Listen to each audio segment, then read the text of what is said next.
Yeah, yeah, yeah. Uh, uh, yeah.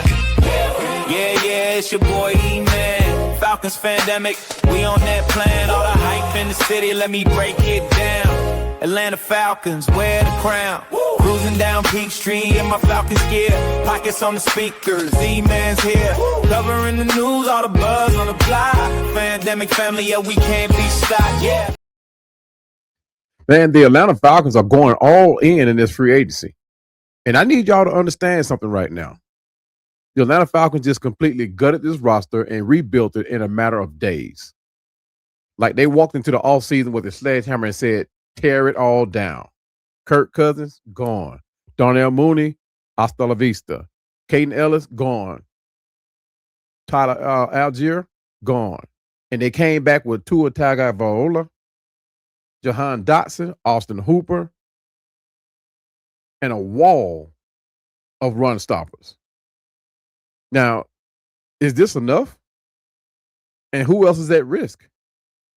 You know, at this point, it seems like everyone from the previous regime isn't safe from Ian Cunningham. And I mean everyone. That's exactly what we're about to break down today, including the 2025-26 rather draft talk. What's up, my fellow Fandemics? Welcome back to Atlanta Falcons Fandemic, the podcast built for the diehard Falcons fans who don't want the sanitized version, the mainstream media version, or the press conference fluff. You want the real talk, the real breakdown, and the real fan perspective, you come to the right place. I'm your host, Cowboy, and today we're going in. So grab your seat, grab your drink, because this is going to be a long one, guys. This is going to take about 45 minutes to an hour to completely break down this free agency and draft. So get comfortable, and if you have to, pause it, come back to it, watch the rest of it. But we're going to be covering everything that went down in 2026 in the free agency so far, every signing, every cut, every move. Then we're talking about what it all means for the 2026 NFL draft. And then finally, I'm going to give you my personal take on how the Falcons need to approach this draft. Spoiler alert, wide receiver, and then offensive line. And I got receipts for the reasons why. This is a big episode, like I said, Fandemic. So if you're not already subscribed, please go ahead and hit that button right now, and we're going to jump right into it. All right. Before we talk about who came in, let's talk about who we're no longer with, right? Because the Falcons didn't waste any time adding additional reinforcements. First, this wasn't a surprise to anybody who's been watching, but Kirk Cousins is gone. That money had to go. Well, the money didn't have to go because it's still here, but he had to move. But it's a done deal. Cut with a post-June 1st designation to manage the cap hit. And look, it's a brilliant move. And I'm not here to pile on Kirk. The man had some moments in Atlanta uniform, but at the end of the day, it just didn't work. The contract didn't work. The fit didn't work. And when you're going into a new era with Matt Ryan and Ian Cunningham running this front office, you don't carry dead weight into a rebuild. You move on. And that's exactly what they're doing. Now, next, this is going to be a tough pill to swallow for quite a few of Dirty Birds, but for business sense, this move had to happen. Linebacker Caden Ellis is headed back to where it all began with the New Orleans Saints. This leaves a huge void in the defense for Atlanta and for the defensive coordinator, Jeff Ulbrich, who recently made it clear that replacing Ellis would take more than one human being, highlighting his versatility as both a coverage linebacker and a pass rush specialist. More than one human being? Now you see why we've hit the free agency like we did. Heavy on the defense. And I don't think we're done. Now, here's the part that stings a little bit. Darnell Mooney, gone, released. And y'all know I have complicated feelings about this because Mooney, when he's healthy and clicking, I mean, he was actually a good part of the offense. He was a real number 2 receiver for this team, but injuries, drops, and that $18.4 million cap number, the math just didn't add up. He was set to count $18.4 million against the cap, and the Falcons said absolutely not. They cut him loose and saved the bag. I respect the business, even if it hurts. This next loss stings a little different. Not only does this affect the Falcons' backfield, this one unfortunately has a lot of Falcon fans feeling some kind of way. Algier was often the go-to guy for short yardage and goal line situations. I mean, without his physical downhill style, the Falcons lose the thunder to Bijan's Lightning. So, Tyler, if you're listening, brother, once again, thank you for your humility and the hard work that you're giving us for always running your heart out. Truly a dirty bird through and through. Now, this brings us to the next move in the running backfield. That means Nathan Carter, Carlos Washington, and the newly signed Brian Robinson Jr., though many expect the front office to look forward to the draft for even more help, these guys going to have to step up. So, guys, what do you think? Pandemics, what do you think? Should we go into the draft looking for another running back? I mean, this running back room is stacked with talent. The only one that's kind of suspect is Carlos Washington, but he is a special team player. So we're going to look forward to a lot of competition in this running back room and see who's going to nab the number 2 spot. But we're going to talk about that some more here in the later. So also, let go of another fan favorite, Cordell Hodge, the fan favorite. That's more of a depth move than anything else, but it cleared space and it signals they wanted new blood at the position. And to Cordell Hodge, to you as well, my brother, thank you for all you have given us fans and to the Atlanta Falcons organization. But there are others that we've lost or presuming that we're supposed to lose, including Clark Phillips, Zane Gonzalez. Clark Phillips, who I think we'll lose because of his injury and lack of production and really lack of playing time under Jeff Albrecht. Then there's Zane Gonzalez, who plans to sign with the Miami Dolphins, along with kicker Bradley Pinion and linebacker Ronnie Harrison, also plan to go to the Miami Dolphins. So are the Miami Dolphins just coming in here just grabbing our players? Well, Javon Gwynn, the offensive lineman, he plans to sign with the Baltimore Ravens.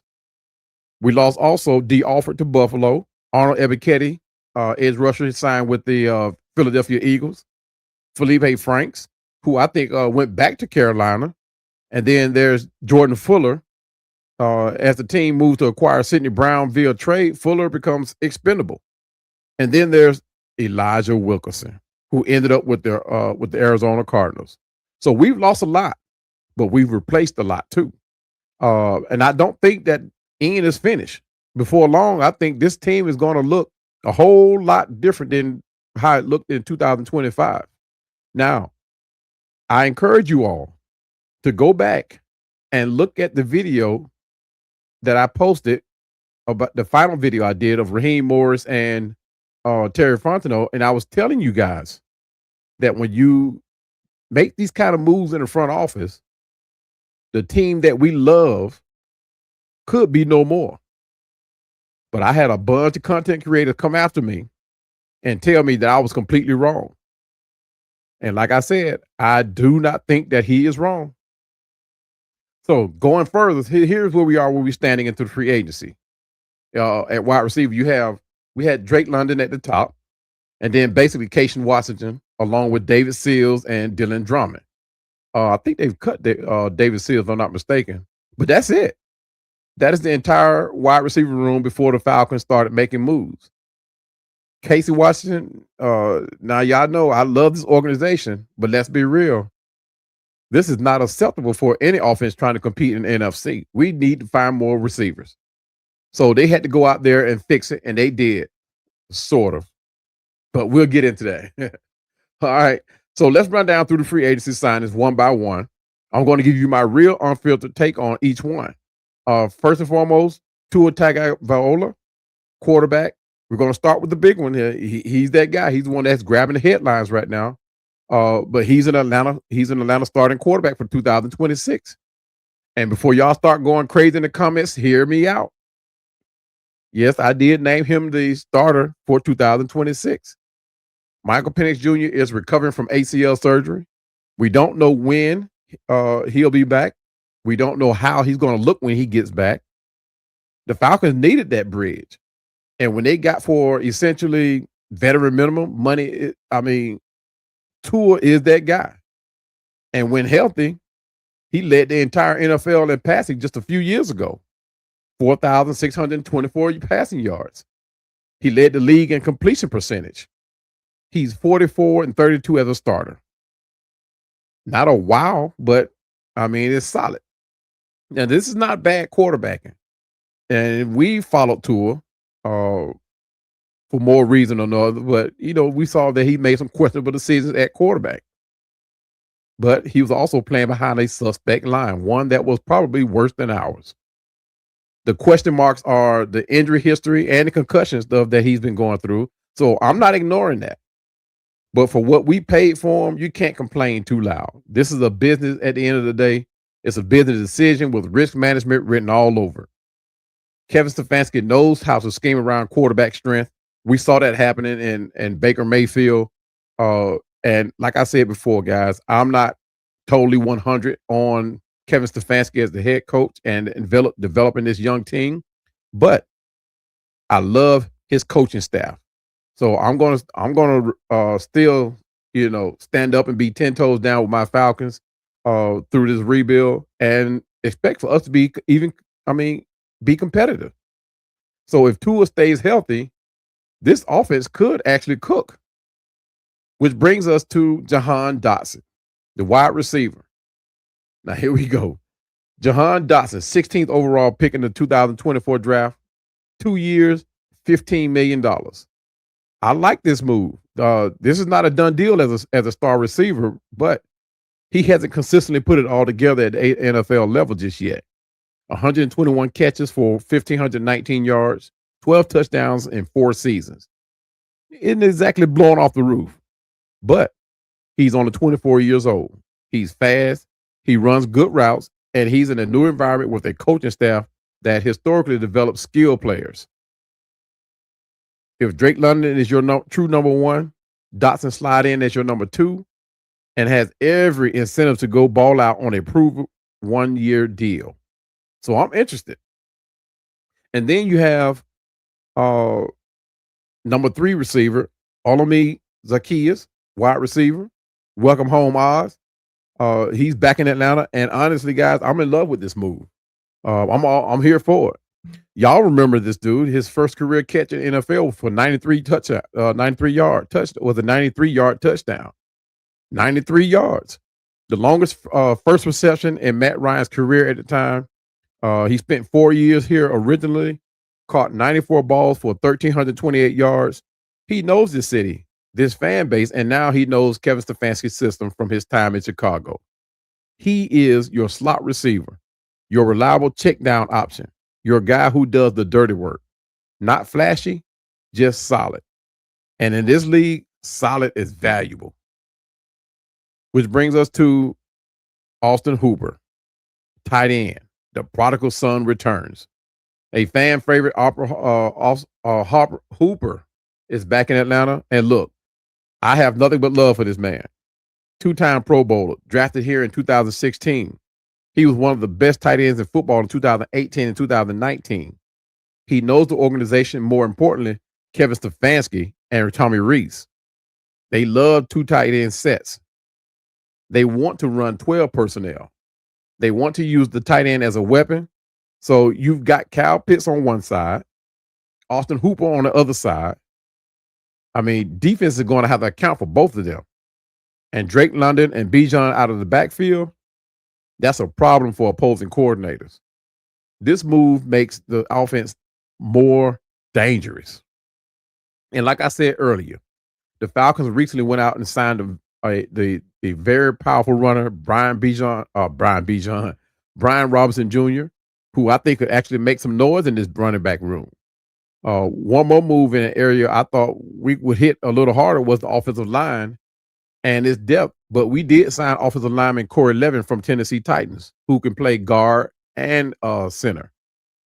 So things are a little different on the defensive side as well. Ian Cunningham, he's done a masterful job of bringing in competition as well as added depth into the edge rusher position, defensive tackle positions.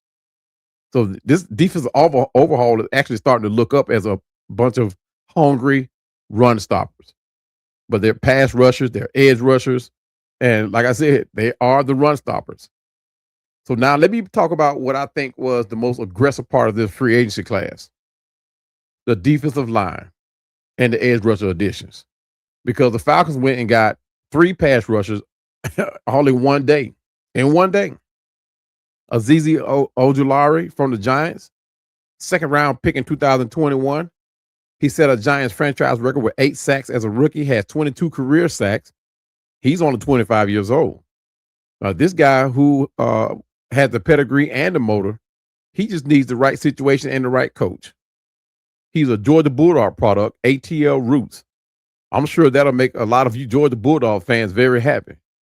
And he wasn't the only Bulldog to land into our hands. Channing Tindall. He's a linebacker who last played at Arizona and is actually a very good special teams player and an excellent depth piece at linebacker. Samson Ebukam, or Ebukam, 35 career sacks, 9.5 in a single season. Veteran edge presence. You guys remember forget it. That blew my thought there. But he knows how to win in the trenches. He's done it consistently his whole career. But this adds depth behind Jalen Walker. Next up is Cameron Thomas from Arizona. Already has a relationship with Kevin Stefanski from their time together in Cleveland. He's a young edge who does the dirty work, run stopping, gap discipline, and the stuff that doesn't always show up in the highlight reel but matters on 3rd and 1. Now, this is the guy that I'm looking to see a lot out of right here. This guy, I went to watch his highlights, and his run stopping ability, setting that edge, are awesome. I encourage everyone to go take a look at that as well. The latest guy to join the team is veteran cornerback Darnay Holmes, who previously spent 6 seasons in the league with the Las Vegas Raiders and New York Giants. The former Raider, a 2020 draft pick, was signed to a 1-year deal. Holmes has 4 career interceptions with 21 pass defended and will add even more depth to the Atlanta secondary. And then we went out and signed, re-signed LaCal London. We added Deshaun Hand, Chris Williams on the interior. I'm actually looking for a lot out of him too, Chris Williams. The defensive line front to back looks a lot different than we had it in 2025 outside of Brandon Dorless and Ruko Rohoro. So it's going to be interesting to see how this front 7 pans out, how they're able to establish the chemistry and play together. So we got a bunch of young guys that has motors under them. I mean, and their run stopping ability is, I'm not going to say it's through the roof, but it's very solid. And here's the thing, right? Take this into consideration. When you consider what Seattle did, the Seattle Seahawks did, and you take a look at their defense, right? They went out and spent money on their defensive depth. They spent a lot of money, though. We're not spending a lot of money.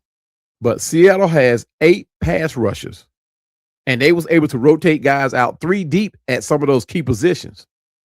And a couple of those guys played several other positions to keep everybody fresh. It was like they never got tired. They kept rotating bodies in and out. And the key is to wear down those offensive tackles, those offensive guards with fresh bodies to the point of exhaustion. And that's when the defense takes control of the game. If you do that often, guys, by halftime, those offensive tackles, those offensive guards, they're gonna wish that the game was already over, right? While we're still feeding them with bodies, they're going to remain on oxygen. And this is what Ian Cunningham means by winning the trenches. The Falcons invested heavily in getting after the quarterback. And that is what championship defenses are built on. Getting after that quarterback, making that quarterback make decisions, make throws that they're not accustomed to. And last but not least, right, we went over to the special teams. Special teams has been almost atrocious the last couple of seasons. And they went out and fixed it pretty much.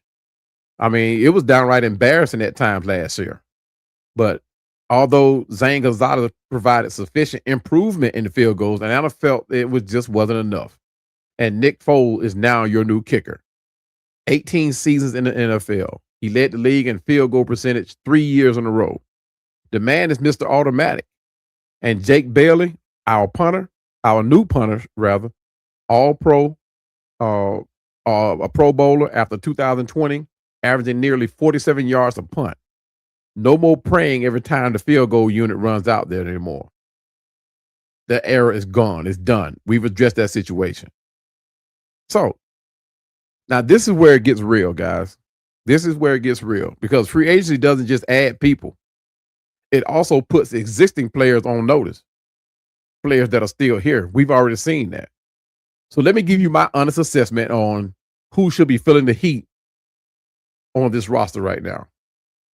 And this is one of my favorites, and I hate to say it, Charlie Warner, tight end. If Austin Hooper is here, Kyle Pitts is franchised.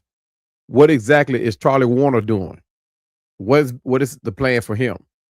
You know, this tight end room is just as stacked as the running back room. And then you got to account for Joshua Simon and Tegan Quarantino. Warner's release could save the team $4.75 million in cap space. That's not a small number. And I hate to say it, unless there is a plan. I think Warner's days in Atlanta are probably close to numbered.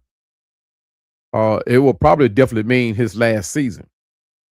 But he has brought in as a blocking specialist in an offense that now has Hooper as the second tight end. And I would be shocked if he's gone before training camp. And I hate to say it, like I said, I love Charlie Warner, but when used correctly, you have to. He could have been our secret weapon, and actually could have saved Michael Penix and Kirk Cousins if we had used him correctly. He could have gotten us out of a lot of third and fourth down situations if he was used right. Now the running back room was gutted.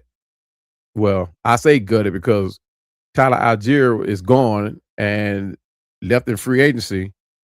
And I say that it was gutted because he played a huge part in our backfield, not only to give Bijan a breather, but his production actually played a bigger part of the offense than most backup running backs. And right now, Bijan Robinson's backup is Nate Carter or Carlos Washington. Now, at first look, it seemed as though the Falcons needed to address the running backs depth, either in the draft or in the second wave of free agency. But however, the Falcons have gone out and snagged running back Brian Robinson, who is a very strong addition to behind Bijan. I'm actually looking forward to seeing how Brian fills the shoes left behind by Tyler Algier. Now, Brian is one of these guys. He runs just like Algier, but I think that breakaway speed and the ability to accumulate yards after catch is what sets him apart. Brian actually, to me, in my opinion, is a very strong runner, and quite frankly, if he's anything like he's been in the past, he'll bring back what we lost in Tyler Algier and then some. But like I said, his breakaway speed after contact is something to watch, and I really can't wait to see is he able to fill Tyler Algier's shoes. Now, the one iffy situation that we have yet really addressed, we've brought in some young guys mainly for depth reasons. It's the cornerback depth. So AJ Terrell is at the top corner. We know that. That's fine. But D. Alfred is gone. He went to Buffalo, and Billy Bowman Jr. is coming off an injury, one that shortened his rookie season. But that depth behind these guys is concerning. We've added a couple of guys, but just like for the last couple of seasons, one or two injuries in the secondary, and we're in trouble. The D. Alfred, that hole that D. Alfred left, I mean, it's real. We have to address it. Somebody has to fill it. And whether it's in the second wave of free agency or in the draft. So who's playing 11? Jalen Walker is the only true established edge rusher right now. Everybody else is in competition mode. You have to come in and own their position. and because James Pierce Jr. situation and with his legal issues means the Falcons genuinely cannot count on him. That's why we went out and grabbed Ojulari, Ebucam, and Cameron Thomas. But the edge rusher room is still a priority because you don't know when or if Pierce comes back. So you have to plan like he's not. And we have to get adjusted to that change. But this is the segment that I've been waiting on to get into, right? The 2026 NFL draft. And I want to lay out exactly how I think the Falcons need to approach these picks because the conversation around draft priorities have been all over the place. First, let's talk about what's working, where we're working, what we're working with. The Falcons have 5 picks. Round 2 at 48, round 3 at 79, round 4 at 114, round 6 at 196, and round 7 at 231. No first round pick this year. So every single selection has to count. It has to hit. There are no lottery picks at the top of the board for us. You got to be smart, you got to be precise, and you got to target guys who can contribute fast. And that's not saying we cannot find what we're looking for in later rounds. But for a lot of teams, for a lot of people, for a lot of organizations, that first round pick is crucial. So we have to make the right decision from second round on back. Now, here's where I'm going to take a stance, and I know some of y'all might push back in the comments, and I want that conversation, but hear me out. My blueprint for this draft is wide receiver first, and then offensive line. And I know what you guys are going to say. You're going to say, Cowboy, we just signed Jahan Dotson and brought back Amid Zaccheaus. We got Hooper back. Why are we still going wide receiver? And the answer is this, guys, plain, simple. Drake London is the only proven elite receiving weapon on this roster. Kyle Pitts is franchised, but that situation is complicated. Dotson is 24 and still unproven as a number 1 or a true number 2. Zaccheaus is a solid slot, but he's not stretching the field vertically at a high level. And when Michael Penix Jr. comes back from the ACL, he will come back. This quarterback deserves weapons, real weapons, the kind that win you playoff games. Now, we're going to look for a lot out of Jahan Dotson. We're going to look for the continued solid play of Zaccheaus. We're going to look to the added play at the tight end position of Austin Hooper. And we're going to hope that Tommy Reese, the offensive coordinator, can utilize Pitts in a way that he's supposed to have been used this whole time and get him back to his rookie days. Now, every great quarterback era in NFL history has had multiple dangerous receivers. Montana had Rice and Taylor, matter of fact. Brady had Moss and Welker. You think Mahomes is special? He had Kelsey, Hill, and Rice. 2 isn't enough. 3 isn't enough. You need depth at receiver if you want to run a modern, high-powered NFL offense. And right now, our team, the Falcons, we don't have it. The wide receiver class in 2026 is deep. On day 2, there are guys who are falling into the round 2 for one reason or another, and 3 who are going to be legit NFL starters. Chris Braswell out of Tennessee, 6'5", runs a 4.3 40, a field stretcher who demands safety attention. That kind of player changes the geometry of a defense. He makes Drake London's job so much easier. He makes Pitt's job so much easier. He opens up the entire middle of the field for Bijan Robinson. And that's what you want your number 2 receiver to do. Draw attention away from your number 1 so that number 1 can cook. You draft a receiver like that in round 3 and you have potentially changed the trajectory of this offense for the next 4 to 5 years. Or if you can find that field stretching weapon who opens up everything on the perimeter, then you turn your attention to the offensive line. Why offensive line? Here's the thing. I'm not saying we ignore offensive line. I'm saying we go receiver first, and then we come back and address the trenches because that has been the Ian Cunningham philosophy from day 1. He said, build through the trenches. That's the foundation. You cannot run on offense in this league without protection. You can't operate a passing game without protection, especially when you have 2 quarterbacks that we're uncertain about health-wise. Ryan Newsill is your center, and the depth behind Ryan Newsill is thin. They brought in Corey Levin as a backup who can play center in both guard spots, and that's fine for depth. But in the fourth round and beyond, you look for a developmental offensive line who can grow into starters under this coaching staff. The Falcons have shown that they can develop big men. You invest in that depth now so that in 2 or 3 years, you're not scrambling to protect whoever your quarterback is. So here's my personal draft blueprint for the Falcons. Round 2, pick 48. We go wide receiver or edge rusher. I mean, if a premium edge is there, you have to take them. The pure situation demands it. Round 3, at pick 79, you go offensive line or wide receiver. This is where you get that explosive weapon, a Brazil type, a vertical threat. Round 4, you go defensive line or defensive tackle. I mean, offensive line or defensive tackle behind the trenches on both sides. I mean, build the trenches on both sides. Concentrate on those trenches. You see, we've hit free agency like crazy, guys. We got so many D tackles in here. There has to be a game plan to address the offensive line, right? So keep building the trenches on both sides. Round 6 and 7, cornerback. Address the cornerback depth and the developmental pieces. I would essentially look at guys who can really play special teams as well as cornerback and can be developed, as the season go along. That's the blueprint. Wide receiver goes to Tua or Penix weapons.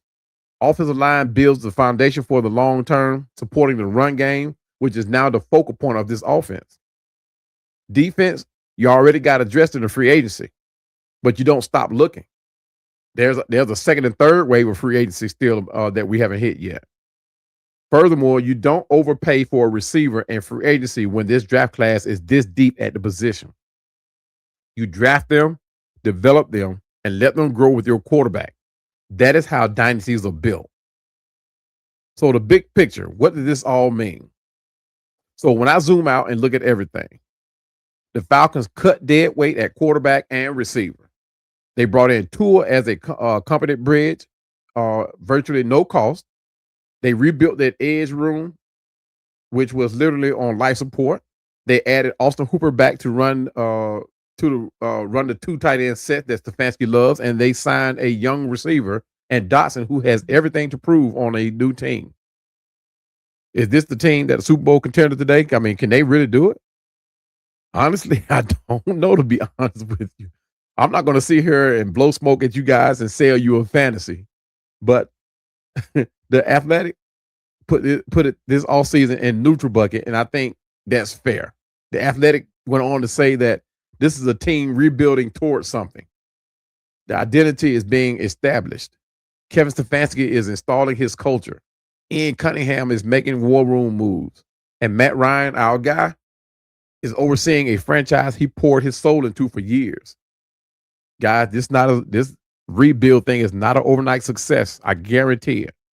Like I said normal times before, there have only been 4 teams in the NFL history in its existence that has been able to go on and play in the postseason post a rebuild like what we're doing right now, where you got rid of your general manager, you got rid of the head coach and his entire coaching staff, and you're gutting the team. There have only been 4 teams that were able to bounce back and go into playoff contention. I would love to sit here and say, hey, we're going to be that 5th team. We're going to be that 5th team that everybody is sleeping on. But here's what I would say. This team is significantly more interesting than it was 6 months ago. Tua running a healthy, Tua's healthy and running a Stefanski's West Coast system with Bijan Robinson and Drake London. That's a dangerous offense. A pass rush that has 5 legitimate threats. That's a defense that can wreak havoc. The 2026 draft is where this team's identity gets defined, and they hit on a wide receiver who becomes a long-term weapon alongside Drake London. Penix comes back from injury, healthy, with real weapons behind an improving offensive line and a system built for him. The NFC better watch out. because a lot of teams are going to sleep on us because of the rebuild that we're going through. The foundation is being poured right now. You're watching it happen in real time. But all right, Fandemics, you guys have heard me ramble long enough. But this is the full 2026 Atlanta Falcons free agency breakdown. Every signing, every cut, every roster implication, and the full Cowboy blueprint going into the draft. We talk Tua, we talk Dotson, we talk Ojulari, Ebukam, the Cousins and Mooney release, who's got risk of being let go, and why I need this front office to go wide receiver first and then address the offensive line. Now I want to hear from you, Fandemics. Do you agree with my blueprint? Wide receiver first and then O-line? Or do you think we should flip it? Or go totally away from that? Drop it in the comments right now. I read every single comment. Trust me, I will address your comment. But drop your thoughts in the comment on where we should go with this draft. We are building a community here, and your voice, it matters on this show. And listen, if you've been rocking with the Atlanta Falcons Fandemic and you haven't subscribed yet, why aren't you subscribed? Hit that subscribe button, turn on the notification bell, and come back every week, because we are not slowing down. The draft is right around the corner. The uniform release is right around the corner.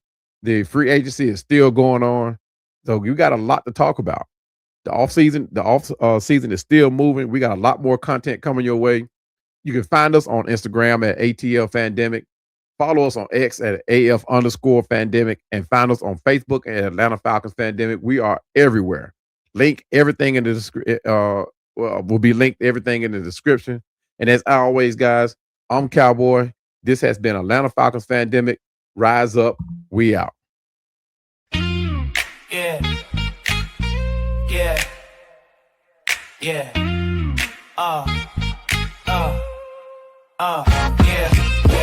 Yeah, it's your boy E-Man. Falcons Fandemic, we on that plan. All the hype in the city, let me break it down. Atlanta Falcons, wear the crown.